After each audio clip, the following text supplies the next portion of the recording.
ஐபிளாஸ் தென்னிந்தியாவின் மிகப்பெரிய சர்வதேச பிளாஸ்டிக் கண்காட்சி. புதிய திட்ட யோசனைகளுடன் பிளாஸ்டிக் தொழில் முயற்சியை கிக் ஸ்டார்ட் செய்யுங்கள். இந்தியா, சீனாவிலிருந்து 350க்கும் மேற்பட்ட கண்காட்சியாளர்கள், 75க்கும் மேற்பட்ட இயந்திரங்களின் நேரடி டெமோக்கள். ஜூன் 14 முதல் 17 வரை சென்னை வர்த்தக மையத்தில். அனுமதி இலவசம்.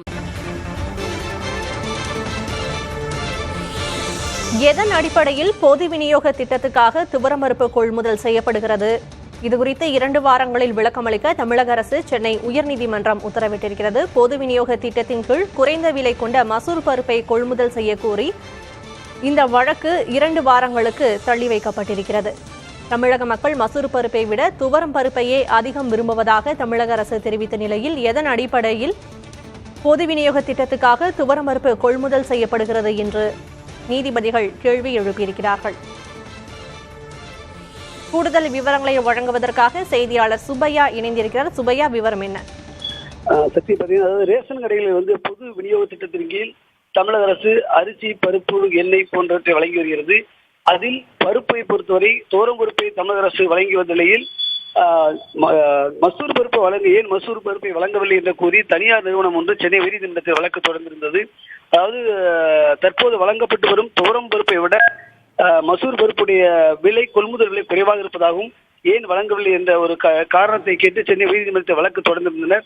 இந்த வழக்கு சென்னை உயர்நீதிமன்ற நீதிபதிகள் மகாதேவன் மற்றும் முகமது சபீக் ஆகியோர் முன்பு விசாரணைக்கு வந்தது. அப்போது மனுதாரர் தரப்பில், அந்த தனியார் நிறுவனத்தின் தரப்பில், அதாவது கூடுதல் ஊட்டச்சத்து நிறைந்த பருப்பை தான் மசூர் பருப்பை நாங்கள் விற்பனை செய்கிறோம், ஆனால் அதனை கொள்முதல் செய்ய தமிழக அரசு மறுத்துவிட்டது.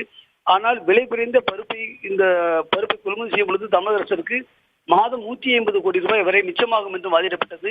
அதற்கு பதிலளித்த தமிழக அரசுடைய தலைமை வழக்கறிஞர், தமிழக மக்கள் மசூர் பருப்பை விட தோரம் பருப்பை அதிகம் விரும்புவதாகவும், பொது விநியோக திட்டத்தின் கீழ் தோரம் பருப்பை கொள்முதல் செய்யப்படுவதாகவும், எதிர்காலத்தில் தேவைப்பட்டால் மசூர் பருப்பை கொள்முதல் செய்வது குறித்து முடிவெடுக்கப்படும் என்றும் தெரிவித்தார்.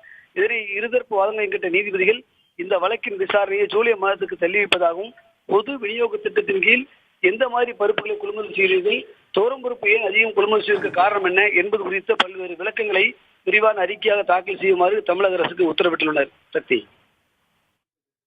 தமிழக மக்களுக்கு ரேஷன் கடைகளில் மசூர் பருப்பு வழங்க வேண்டும் என்று உத்தரவிடப்பட்டிருந்த நிலையில் தற்போது எதன் அடிப்படையில் பொது விநியோக திட்டத்துக்காக துவரம் பருப்பு கொள்முதல் செய்யப்படுகிறது என்று தமிழக அரசுக்கு சென்னை உயர்நீதிமன்றம் கேள்வி எழுப்பியிருக்கிறது.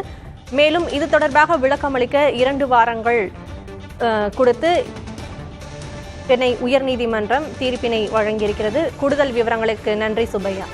ஐபிளாஸ் தென்னிந்தியாவின் மிகப்பெரிய சர்வதேச பிளாஸ்டிக் கண்காட்சி. புதிய திட்ட யோசனைகளுடன் பிளாஸ்டிக் தொழில் முயற்சியை கிக் ஸ்டார்ட் செய்யுங்கள். இந்தியா, சீனாவிலிருந்து 350க்கும் மேற்பட்ட கண்காட்சியாளர்கள், 75க்கும் மேற்பட்ட இயந்திரங்களின் நேரடி டெமோக்கள். ஜூன் 14 முதல் 17 வரை சென்னை வர்த்தக மையத்தில். அனுமதி இலவசம்.